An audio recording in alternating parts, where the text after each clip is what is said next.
Et nous allons continuer, petit partage à nous aujourd'hui là, et nous allons rentrer en profondeur. Il y a quelque chose qui détruit les chrétiens aujourd'hui, c'est la culpabilité. La culpabilité, c'est l'arme du diable. Et vous savez, c'est comme dans le cas de l'histoire de Job. Avant, Satan avait accès devant le trône de Dieu. Et il allait accuser les gens. Il allait accuser les croyants de l'Ancien Testament. Voyez, avant que Christ ne répande son sang, Satan avait accès devant le trône. Voilà pourquoi vous allez voir dans le cas de Job, Satan est allé accuser Job. Il est allé dire à Dieu, Job t'aime parce que tu lui as béni, parce que bah il a l'argent, ou bah il est tout bitin, tout qualité bitin, mais c'est pas qu'à aimer en vrai. Mais Jésus a dit, je vis Satan tomber comme un éclair. Et quand on lit Apocalypse 12, on voit les anges dire, malheur à vous à la terre, car Satan est tombé et retourné vers vous, sachant qu'il lui reste peu de temps. Il est tombé. Il n'a plus droit d'aller accuser les chrétiens devant le trône de Dieu, parce que le sang de Jésus est sur l'autel céleste. S'il y a un autel sur terre, il y a aussi un autel dans les cieux. Et ce que nous voyons ici sur terre, ce n'est que l'ombre de ce qui est dans le ciel. Et vous allez voir que lorsque Dieu parlait à Moïse de construire le tabernacle, il lui décrivait d'après un modèle d'un tabernacle céleste. Vous voyez? Et lorsque les femmes ont vu Jésus pour la première fois, elles étaient allées au tombeau pour parfumer le corps de Jésus. Et quand ils arrivent au tombeau, ils ne voient plus le corps de Jésus. Et en sortant, ils ont vu Jésus. Jésus leur a dit, quand elles ont voulu toucher Jésus, Jésus leur a dit, ne me touchez pas. Ne me touchez pas, car je m'en vais vers le Père, et vers mon Dieu, et vers votre Dieu. Pourquoi Jésus-Christ n'a pas voulu que les femmes le touchent? Parce que Jésus devait, après sa résurrection, amener son sang devant le trône. Parce que lorsque Jésus était mort à la croix, il était allé prêcher aux gens dans le séjour des morts. Vous voyez? Et après, il est revenu. Maintenant, il montait au ciel pour aller déposer son sang sur l'autel de la grâce, sur l'autel. C'est là où le temps de grâce a commencé. On appelle ça le temps de grâce. Le temps des nations. Mais alors, avant qu'il ne monte, rien d'impur devait le toucher. Parce qu'il devait amener ce sang sans tache, sans aucune impureté. Voilà pourquoi il a dit aux femmes de ne pas le toucher. Qu'il montait vers son Dieu. Vous voyez? Tandis que quand il est monté, il a déposé le sang sur l'autel, il est redescendu parler aux disciples. Alors là, il a dit à Thomas, touche mes doigts. Touche, c'est bien moi. Vous comprenez la chronologie des choses. Donc Satan n'a plus droit d'aller accuser les chrétiens comme au temps de Job, parce que nous sommes au temps de la grâce. Le sang du Christ intercède pour nous. Il parle mieux que le sang d'Abel qui accusait Caïn. Mais le sang du Christ, notre avocat, nous justifie, intercède pour nous. Voyez? Alors, comme Satan ne peut pas vous accuser devant le trône de Dieu, comme M. qu'a fait, il vient accuser les chrétiens à leur conscience. C'est là où vient tout ce que nous appelons culpabilité. Il vient nous accuser à notre conscience. Vous rappelez votre péché. Vous rappelez votre passé. Des fois, il vient vous le répéter, vous harceler avec cela. Et malheureusement, certains chrétiens qui n'ont pas une foi solide, ou certaines chrétiennes qui n'ont pas une foi solide, elles cèdent à cela. cède à ces accusations. Et lorsque vous croyez à ces accusations, c'est là où naît la culpabilité. En fait, la culpabilité, c'est simplement le fait de ne pas avoir une foi solide dans le pardon de Dieu. Parce que notre corps est émotif, notre corps est émotionnel. Parfois, à cause de l'émotion, à cause de notre intelligence, on dit, mais cet homme-là, on l'a vu hier, en train de faire ça et ça. Mais comment est-ce qu'aujourd'hui il prêche la parole de Dieu? Et dites-moi, il faut combien de jours pour se repentir? Il faut combien de jours pour être pur? À qu'à poser aux questions. Dites-moi, quand quelqu'un commet un péché, quel que soit le péché, et qu'il le reconnaît et qu'il le confesse, il lui faut combien de jours, combien d'heures pour être purifié? À l'instant. Voyez, tu peux voir quelqu'un en train de se battre dans la rue là. Il se bat parce qu'il s'est énervé, il a perdu le contrôle. Et une fois qu'il rentre à la maison, il prend conscience que ce qu'il a fait n'était pas bon. Il prend son portable, il demande pardon, il s'agenouille, il demande pardon. La Bible dit, si vous confessez vos péchés, il est fidèle et juste pour vous les pardonner. Dieu lui pardonne à l'instant. Dieu lui pardonne dès qu'il croit au pardon. Mais pour nous les hommes, des fois, nous avons du temps pour pardonner. Des fois, nous sanctionnons les gens. Bon, je ne suis pas complètement contre les sanctions disciplinaires dans une église. Les sanctions disciplinaires dans une église, ça a un but éducatif. Et puis aussi, c'est pour protéger les témoignages de l'église. Vous voyez, une telle personne, quand il se bat, les gens l'ont vu. Il faut un temps pour que son témoignage soit restauré. Son témoignage, il faut un temps pour que même les païens ou les chrétiens qui ont vu ces choses se rendent compte de sa repentance. Et c'est dans cela que certaines sanctions on donne à l'église, on dit à la personne ne prends plus la Sainte Seine ou ne prêche plus durant un tel temps, tout ceci. C'est simplement pour le témoignage envers ceux du dehors. Parce que la Bible nous demande de nous comporter avec sagesse envers les gens du dehors. Mais le pardon même de Dieu, le frère et la sœur l'obtient instantanément, au même instant qu'il demande pardon. Au même instant, Dieu le pardonne. Vous n'avez pas besoin de gêner pour être pardonné, parce que le sacrifice de la croix, le sang de Jésus est assez puissant pour vous nettoyer. On ne gêne pas pour être pardonné. Vous n'avez pas besoin de faire des pénitences, des chemins de la croix, comme certaines personnes font au Mexique et en Amérique latine.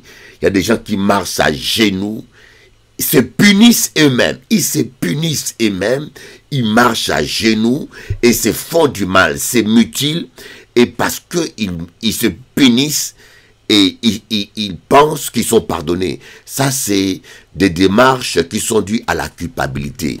Les gens ne se pardonnent pas eux-mêmes. Dieu leur pardonne, Dieu les pardonne, mais eux-mêmes ne se pardonnent pas. Parfois, ils ont une telle culpabilité qui sont obligés de marcher à genoux, de faire toute forme de pénitence, voilà, des pénitences, pour se faire convaincre qu'ils sont pardonnés. Non, Jésus a souffert, Jésus a assez souffert, Jésus a porté tes douleurs, tu n'as plus besoin de sacrifice pour le péché. Le sacrifice parfait, c'est Jésus. Le sang de Jésus, c'est parfait, assez puissant pour effacer et nettoyer quel que soit le type de péché que tu puisses avoir. Tu n'as plus besoin de pratiquer ces choses. Amen. Merci Seigneur Jésus pour la croix. Alors nous allons voir quelques versets. Quelques versets sur la culpabilité. Nous allons lire premier épître de Jean. Nous cavrons le verset 1 Jean 3, verset 20. 1 Jean 3, verset 20. 1 Jean 3, verset 20. Amen. 1 Jean, premier épître de Jean. 1 Jean 3, verset 20. Car la parole de Dieu qu'a dit. Hein? Bible là qu'a dit. Le verset 20. Car si notre cœur nous condamne, Dieu est plus grand que notre cœur.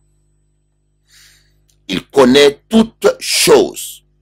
Bien-aimés, si notre cœur ne nous condamne pas, nous avons de l'assurance devant Dieu. Nous avons de l'assurance. Car si notre cœur nous condamne, Dieu est plus grand que notre cœur. Quand on dit notre cœur, c'est les sentiments, les émotions. Des fois, tu as fait quelque chose, tu demandes pardon à Dieu, conformément à sa parole, parce que dans sa parole, Dieu a dit, si vous demandez pardon, il est fidèle et juste pour nous pardonner. Et donc Dieu nous pardonne réellement. Mais parfois nous-mêmes, nous ne nous pardonnons pas. Et parce que nous ne nous pardonnons pas, il y a la culpabilité. C'est ce que l'apôtre Paul veut dire, si notre cœur nous condamne. Donc s'il n'y a pas senti culpabilité, Dieu est plus fort que notre cœur. La parole de Dieu est plus fort que notre cœur. Ne t'appuie pas sur tes sentiments. Ne t'appuie pas sur ce que tu ressens. Ne t'appuie pas sur ce que... Et parfois, les regards des gens sont accusateurs. Il y a des gens dans l'église, souvent des gens religieux, quand quelqu'un pêche. J'ai vu des gens même qui ont quitté l'église parce que ils ne supportent pas les regards des gens. On les regarde comme un monstre. Hein? En cas de Dieu, peu importe la manière dont les gens te regardent, parfois ces gens-là ne sont même pas plus purs que toi. Des fois ils sont pires. Des fois ils sont hypocrites. Le plus important, sache que Dieu t'a pardonné. Si nous confessons nos péchés, il est juste et fidèle pour nous les pardonner. Si nos péchés sont noirs comme les cramoisis, ils deviendront blancs comme la neige. Dans le verset 21, on dit, bien-aimés, si notre cœur ne nous condamne pas, nous avons de l'assurance devant Dieu. Vous savez que l'assurance va de pair avec la foi. La foi est une assurance des choses qu'on espère. C'est une assurance, une démonstration. Vous voyez, quelqu'un qui n'a pas d'assurance n'a pas de foi. Et voilà pourquoi Satan vient souvent nous condamner, vient souvent nous accuser, parce que son but est de détruire notre foi. Parce que si vous commencez à prier ou à adorer Dieu, le diable vient vous convaincre que vous n'avez pas été pardonné. Donc, automatiquement, votre foi, vous n'avez plus l'assurance devant Dieu. Vous n'avez plus la foi que Dieu écoute vos prières. Vous n'avez plus la foi que Dieu attend votre voix. Et votre prière est annulée. Donc, la culpabilité, c'est l'arme de Satan. La culpabilité, c'est l'arme de Satan pour nous empêcher d'adorer. Des fois, quand tu adores Dieu, tu pries, tu attends une voix qui te dit, mais toi, avec tout ce que tu as fait, tu étais tombé, tu as commis l'adultère, ou tu avais volé ça, ou tu avais fait un avortement, et tu oses prier encore Dieu, tu penses que Dieu va t'écouter. C'est une voix que tu attends dans ta conscience. Parce que les démons viennent t'accuser dans ta conscience. Et si tu crois à cette voix, la culpabilité va s'installer dans votre cœur. Et première conséquence, vous n'aurez plus l'assurance. Votre foi sera neutralisée. Alors là, vous pouvez prier 1 heure, vous pouvez prier 2 heures, vous pouvez prier 4 heures, 5 heures, votre prière ne va pas plus loin que vos oreilles. Parce que Dieu ne peut pas se contredire. Il te sera fait selon ta foi. Alors apprends à ne pas écouter ces accusations. Appuie-toi sur la parole de Dieu. Dieu est la parole. Au commencement était la parole, et la parole était avec Dieu, et la parole était Dieu. Dieu est sa parole, peu importe ce que tu attends, peu importe ce que les gens disent, peu importe ce que tu sens, refuse de céder à la culpabilité. Alors, quoi faire? Yoka dit, mais pasteur, le Yoka dit, c'est bon. Ce que tu dis, c'est bon. Mais quoi faire quand la culpabilité, on n'arrive pas à vaincre la culpabilité? Tu as demandé pardon à Dieu, mais tu n'as pas toujours la paix. Alors, je vous parlerai des différentes formes de confession. Il y a différentes formes de confession. Il y a des péchés qu'on commet contre un ami, des péchés qu'on commet contre soi-même, des péchés qu'on commet contre Dieu et des péchés qu'on commet contre l'Église. Il y a 4 types de transgressions. Tu pêches contre ton propre corps. Par exemple, un homme qui se masturbe, il pêche contre son propre corps. Un homme, par exemple, qui boit, qui fume, par exemple, il pêche contre son propre corps. Parce que tu détruis le temple de Dieu, tu fais du mal à personne qu'à toi-même. Et encore, il y a des transgressions qu'on a contre Dieu. Tu désobéis à la loi de Dieu. Tu détruis le temple de Dieu. Donc tu pêches contre Dieu. Il y a des transgressions que l'on commet contre son prochain. Par exemple, tu insultes un homme. Quand tu insultes un homme, tu transgresses, tu pêches contre ton prochain. Et tu dois demander pardon à ton prochain. Et tu pêches contre Dieu. Tu as transgressé contre Dieu. Mais quand je ne pêche pas, je dis rien à une personne, mais je pense du mal d'une personne. Par exemple, je suis là, je pense du mal d'une personne. Je lui ai rien dit, mais je pense du mal. Je soupçonne de mal sur quelqu'un, mais sans lui avoir fait du mal. Là, je pêche pas contre mon frère. Je pêche contre Dieu. Parce que Dieu, l'Esprit de Dieu n'est pas d'accord que je pense du mal des gens. Donc, je n'ai pas besoin d'aller parler au frère ou à la sœur. Ma sœur, pardonne-moi, je pensais du mal de toi. Tu n'as fait aucun mal. C'est en toi que cela s'est passé. Donc, elle n'est pas blessée. Elle n'est pas transgressée. Et c'est pas bon. Et c'est d'ailleurs ce même passage que tu ailles dire à la personne encore, l'informer que je pensais mal de toi. Parfois, la personne peut mal réagir, ou mal le vivre, ou mal l'interpréter. Le péché, c'est toi, entre toi et ton Dieu. Tu demandes pardon simplement à Dieu.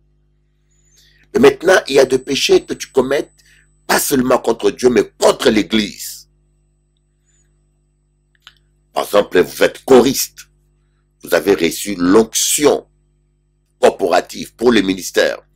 Tous les gens qui ont reçu une onction de fonction, l'Église vous a donné une responsabilité. Comme choriste, on vous a imposé les mains pour servir Dieu.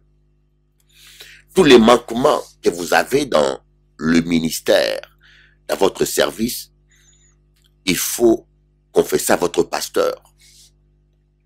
Il faut confesser à votre pasteur. Et si vous restez à la maison et vous demandez pardon seulement à Dieu, vous ne serez pas pardonné. On t'a ordonné pasteur adjoint.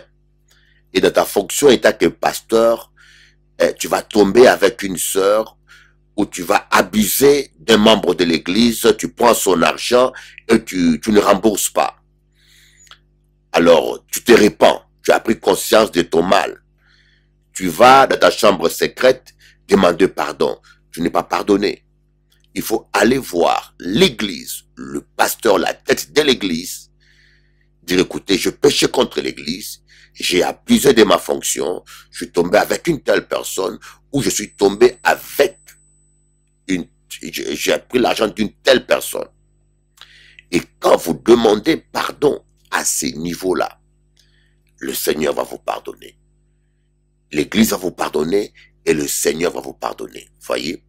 C'est la raison pour laquelle dans Jacques 5, l'apôtre Jacques dit, confessez-vous le péché les uns les autres, afin que vous soyez tous pardonnés. Confessez-vous le péché les uns les autres, afin que vous soyez tous pardonnés. Donc il y a des péchés qu'on doit se confesser les uns les autres. Il y a des péchés qu'on doit confesser les uns les autres. Si vous ne confessez pas, il y a des péchés que vous devez confesser. Par exemple, vous avez trompé votre femme. Il faut aller demander pardon à votre épouse. Vous voyez? Il faut aller d'abord demander pardon à votre pasteur. Mais soyez sage, parce qu'il y a des gens qui sont dépressifs. Je connais un homme qui a trompé sa femme et qui est allé demander pardon à sa femme. Et depuis lors, sa femme est devenue dépressive. Je pense que ce frère avait une démarche honnête, mais sa femme n'avait pas la capacité de gérer ça. Elle est devenue dépressive jusqu'à aujourd'hui. Et voilà pourquoi des fois, dans de telles situations, il faut d'abord aller voir l'autorité, les pasteurs, ton pasteur, un vrai pasteur. Il prie pour toi et lui-même, d'après le Saint-Esprit, il va juger si c'est bon de convoquer ta femme et de demander pardon à ta femme ou à ton mari et qu'on puisse prier pour vous. Lui, il va juger avec la sagesse que Dieu lui a donnée s'il est un vrai homme de Dieu. Donc nous devons demander pardon aux gens à qui nous devons demander pardon. C'est ce que Jésus-Christ s'est dit, lorsque vous priez et que vous savez que vous avez un litige avec quelqu'un, arrête ta prière et va te réconcilier avec ton frère. C'est puissant. Lorsque vous priez et vous savez que vous avez un litige avec quelqu'un, arrête ta prière et va te réconcilier avec ton frère. Oh, c'est puissant. On va voir ce passage. Proverbe 28, verset 13.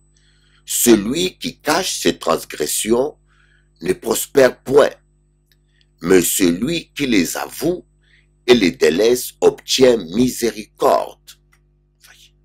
Celui qui cache ses transgressions ne prospère pas. Vous voyez ce que dit la Bible? Quand vous cachez vos péchés, vous n'allez pas demander pardon à qui vous devez pardon. Vous n'allez pas demander pardon à qui vous devez pardon. Et quand vous ne faites pas ça, vous n'allez pas prospérer. Et vous comprenez pourquoi beaucoup de chrétiens ne prospèrent pas. Et des fois, on se pose des questions. Je donne ma dîme, je soutiens l'œuvre de Dieu, je fais ceci, je fais cela. Mais vous comprenez pas pourquoi est-ce que malgré tout ce que vous faites, rien ne marche. Parce que des fois, nous ne respectons pas la parole de Dieu. Nous ne respectons pas la parole. Celui qui cache ses transgressions ne prospère point. Mais ça ne veut pas dire qu'il faut que tu rencontres des péchés à tout le monde dans la rue. Non. Celui qui cache ses transgressions, à qui tu dois confession. Celui qui cache ses transgressions, à qui tu dois confession. Par exemple, un père de famille, tu prends l'argent de la famille et tu fais avec autre chose, tu mens à ta femme. Quand tu vas demander pardon à Dieu, Dieu te pardonnera à condition que tu demandes d'abord pardon à ta famille, que tu as maltraité. Les enfants ont souffert. Et là, toi, le père, tu dois demander pardon à toute la famille. Pas seulement à la femme. Les enfants aussi ont souffert. C'est leur argent que tu as gaspillé. Vous voyez? Bon, maintenant, si tu dois demander pardon à ces gens, mais tu ne le fais pas, tu caches ça. On a beaucoup de chrétiens qui cachent. Tu caches ça à Dieu. Tu confesses seulement à Dieu, mais tu caches ça à ta femme ou à ton mari, tu ne vas pas prospérer. Tu ne vas pas prospérer. Mais je dis toujours, dans certaines situations, il faut passer par un homme de Dieu. Je me rappelle d'une femme qui était allée confesser l'adultère à son mari. Et elle a failli être tuée. Vous voyez? Donc il y a des situations, quand vous voyez que vous êtes marié avec un homme non croyant, qui n'est pas chrétien, ou un homme violent, qui n'est pas vraiment converti, ce n'est pas sage d'aller lui dire ça. Ce n'est pas que vous cachez quelque chose. Ça, c'est la sagesse. Il faut aller voir un homme de Dieu, votre pasteur, vous l'expliquer, il y a ça qui s'est passé, il y a ça qui s'est passé, mais je ne peux pas dire confesser ça à mon mari parce qu'il n'est pas converti ou parce qu'il est violent, parce qu'il n'est pas mature.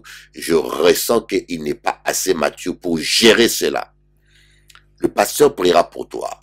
Et le pasteur étant comme de Dieu, va, conduit par l'esprit, prendre la bonne décision. Voyez? Parce que Jésus a dit aux disciples, ceux à qui vous pardonnerez leurs péchés, il leur sera pardonné. Ceux à qui vous retiendrez leurs péchés, cela leur sera retenu. Ici, il s'agit de péchés que vous commettez contre les membres de l'Église ou contre l'Église. Vous comprenez? Mais il y a certaines choses où vous avez une pensée mauvaise, où vous avez, je ne sais pas, fait quelque chose, mais qui est personnel. Là, vous pouvez aller dans votre chambre secrète, demander pardon à Dieu, sans que vous ayez à le dire au pasteur, ça ne lui concerne pas, ou sans que vous ayez à le dire à votre mari, ça ne lui concerne pas. Vous êtes au travail, et au travail, vous êtes énervé dans votre cœur, ou bien vous en voulez à un collègue, je ne sais pas moi, ce n'est pas sans vous. Vous n'avez ni besoin à le dire au pasteur, ni besoin à le dire à votre mari, ni besoin à le dire à quelqu'un. Dans votre cœur, vous demandez pardon à Dieu parce que vous avez fait du mal à personne. Vous voyez? Vous devez toujours demander pardon à la personne à qui vous avez fait du mal. Dans certains cas, quand il s'agit de non-croyants, de non-pratiquants, ou bien des hommes violents ou des femmes faibles, quand vous allez dire à une femme faible que vous l'avez trompée, il y a des femmes qui dépriment. Je vous dis, j'ai vu une femme qui est devenue dépressive à vie, maladive, parce que son mari l'a trompée. Et son mari même a regretté d'avoir avoué ça à sa femme. Dans certains cas, vaut mieux aller voir l'homme de Dieu. Amen. Donc, vous voyez que c'est pas aussi facile qu'on ne le pensait, hein. Parce que les gens pensent qu'il suffit d'aller, voilà, donc, non, ce sont des situations parfois. Voilà pourquoi c'est important d'avoir un vrai pasteur, de ne pas aller dans n'importe quelle église. Nous allons voir dans le psaume 32, le verset 5. David dit, je t'ai fait connaître mon péché, je n'ai pas caché mon iniquité. J'ai dit, j'avouerai mes transgressions à l'Éternel, et tu as effacé la peine de mon péché. Voyez, la peine. La peine. Voyez, lorsque vous confessez vos péchés des fois devant Dieu, voyez, et toujours, en finalité, on finit toujours par demander pardon devant Dieu. Mais avant d'aller confesser devant Dieu, il faut d'abord aller régler ton litige. Si tu as de respecter ta femme, avant de demander pardon à Dieu, tu vas demander pardon à ta femme que tu as humiliée. Et après, tu viens devant Dieu. Et c'est seulement quand tu viendras devant Dieu après avoir demandé pardon à la personne que tu as offensée. C'est ça. Et là, le Seigneur aussi va te pardonner. Amen. Voilà, David avait la peine dans son cœur, la peine de son péché. Parce que le diable, quand vous péchez, il vous culpabilise, il vous accuse. Moi, j'ai vu des gens, à cause de la culpabilité, qui ont lâché la foi. Et qui ne viennent même plus à l'église. Ou qui sont encore tombés plus bas et qui ont fait encore pire à cause de la culpabilité. Amen. Alors là, maintenant, nous allons voir un autre psaume, le psaume 103, à partir du verset 12. Qu'est-ce que dit la parole de Dieu? Oh, cette parole merveilleuse. Autant l'Orient est éloigné de l'Occident, autant il éloigne de nous nos transgressions. Comme un père a compassion de ses enfants. Oh, c'est merveilleux. Comme un père a compassion de ses enfants, l'Éternel a compassion de ceux qui le craignent, car il sait de quoi nous sommes faits. Oh, c'est beau ça. Voyez. Car il sait de quoi nous sommes formés. Il se souvient que nous sommes poussière. Alléluia. Psaume 103, verset 12. Autant les cieux sont, autant l'Orient, l'Occident est éloigné de l'Occident, autant l'Éternel éloigne de nous nos transgressions. Voyez, comme un père a compassion de ses enfants, l'Éternel a compassion de ceux qui le craignent, car il sait de quoi nous sommes formés. Il se souvient que nous sommes poussière. Voyez comment Dieu est amour. J'ai toujours dit, quand vous avez demandé pardon à Dieu pour un péché, ou bien pardon à votre pasteur aussi pour un péché que vous avez commis, un véritable serviteur de Dieu ne peut plus voir votre péché. Un véritable prophète de Dieu ne peut pas voir votre péché. Parce que l'Éternel a oublié. Quand il pardonne, il oublie. La Bible dit que Dieu enfouit nos péchés au fond de la mer. Au fond de la mer, il enfouit nos péchés. Donc il ne se rappelle plus de rien. Voyez? Alors un véritable prophète de Dieu qui est rempli du Saint-Esprit ne peut pas se souvenir de péchés que Dieu a oubliés dans votre vie. Si quelqu'un s'est dit homme de Dieu ou prophète de Dieu et vous rappelle de péchés que Dieu vous a pardonnés, ce n'est pas le Saint-Esprit. Ou si quelqu'un s'est dit prophète et vient dans l'église et il voit de péchés que vous avez confessés, c'est un esprit de divination et d'accusation. Voyez? Parce qu'un homme qui est rempli du Saint-Esprit vous voit comme Dieu vous voit. Parce que le Saint-Esprit, c'est Dieu lui-même. Si le Saint-Esprit lui-même a oublié, comment est-ce qu'il peut te rappeler des choses qu'il t'a pardonnées? J'ai déjà vu des faux prophètes, des gens qui ont l'esprit de divination. Ils savent voir la culpabilité dans les gens et rappeler aux gens leur passé, des péchés que Dieu a déjà oubliés. Voyez? Et c'est là que j'essaie de discerner certains vrais prophètes et des certains faux. Il y en a tellement de faux. Aujourd'hui, la plupart que vous appelez prophètes là sont des charlatans. Mais en cas de ça, en Dieu ça, la plupart de vos bonhommes là que vous appelez prophètes, des véritables charlatans. En Dieu ça. Coucou. En Dieu ça. Alors faites attention à tous ces gens que vous appelez à tort prophètes. Beaucoup sont des charlatans. Amen. Alors maintenant, avant de terminer notre émission, on va finir par une très bonne note. Une très bonne note. Quelque chose qui a aimé beaucoup. Amen. Donc à terminer avec...